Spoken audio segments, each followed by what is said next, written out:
রুই মাছ দিয়ে ফুলকপি ও নতুন আলু ঝোল করব।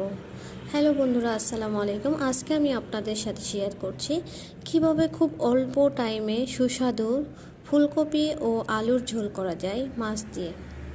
ততক্ষণ দেখতে থাকেন। প্রথমে মাছগুলো আমি হলুদ দিয়ে মাখায় রাখছি এবং এখন আমি তেলে দিয়ে ভাজবো। তেলে উঠায় রাখলাম মাছগুলো। এখন একটা পেঁয়াজ কুচি করে রেখেছি, পেঁয়াজ কুচিগুলো আমি তেলের উপর দিলাম। তেলের উপর দিয়ে যখন ব্রাউন কালার হয়ে যাবে, একটু তেল বেশি করে দিতে হবে। ব্রাউন কালার হলে তখন কপি বা সবজিগুলো ঢেলে দেব।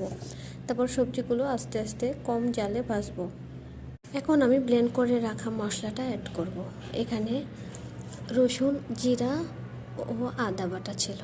এখন আমি সেগুলো ভালোভাবে মাখায় নেব এবং কিছুটা পানি অ্যাড করব।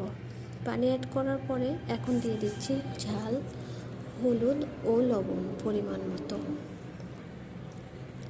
একটু নাড়াচাড়া করে নিলাম এবং এখন আমি ঢেকে দেব। কিছুক্ষণ পরে এটা উঠাবো। দেখেন কি সুন্দর একটা কালার চলে আসছে, মাখো মাখো ভাব চলে এসেছে। এখন একটু ভাজবো। ভেজে নিয়ে তারপরে আমি ঝোল দেবো।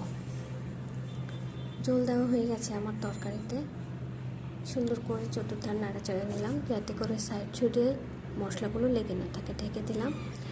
ঠিক 1 থেকে 1.5 মিনিট পরে ঢাকনা উঠানোর পরে দেখি তরকারিগুলো সুন্দর মতো বলক উঠে গেছে। এখন এখানে আমি আগে ভেজে রাখা মাছগুলো অ্যাড করতেছি। মাছগুলো দেওয়া হয়ে গেছে। সুন্দর করে একটু নাড়াচাড়া করে ভিতর দিকে দিয়ে দিলাম যাতে করে মাছের ভিতরে মশলা ঢুকে যায়।